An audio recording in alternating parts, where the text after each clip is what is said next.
there. O karon, napo istorya.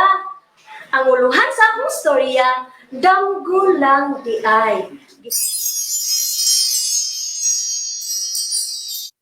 Sulat ni Anita M. Gomez o gidibuho ni Virgil Bob Gomez. Nakatulog si Dan human sa iyang pagtuon. Sa kalit lang, nakadungog siya og usa ka tingog. Lain na usab nga tingog ang iyang nadungog. Ug lain pagyud nga tingog. Gisundan pa kini og lain pang tingog. Misamot na gayud si Dan sa pagkahadlok sa dihang lain na usab nga tingog ang iyang nadunggan. Mihilak na gayud si Dan sa labihang kahadlok sa dihang nagdungan ang tanan sa pagtingog.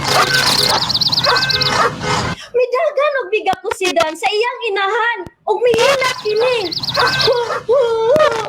Mama, nadto kayo ko sa akong mga nadungog.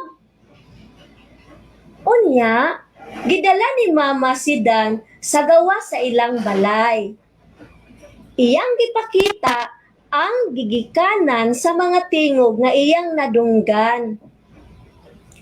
Mao kini si Mingkay, ang buutan nato nga iring. Matod ni Mama. Timbaya ni Mingkay kanila. Kini usab mao si Maya, ang langgam nga nagpuyo diha sa sanga sa kahoy. Miingon si Mama. Gipadungog ni Maya kanila ang iyang kanta.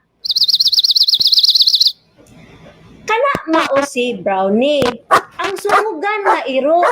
Ingon ni Mama kaniya. Dan, mao kana ang motorsiklo ni Manong Isko.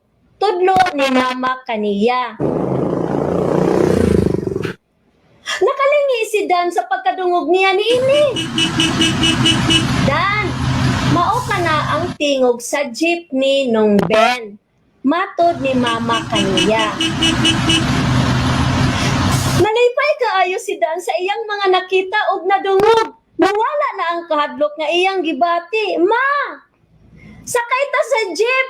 Singgit ni Dan. Yay!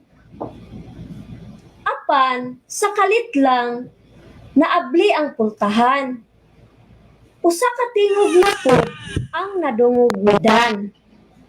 Anak, bangon na, buntag na, pukaw ni Mama kaniya. Gibuka ni Dan ang iyang mga mata ug mitan-aw sa mingaw nga palibot. Ug miingon sa kaugalingon, ay, damgo lang di ay. Daghang salamat! Bye-bye!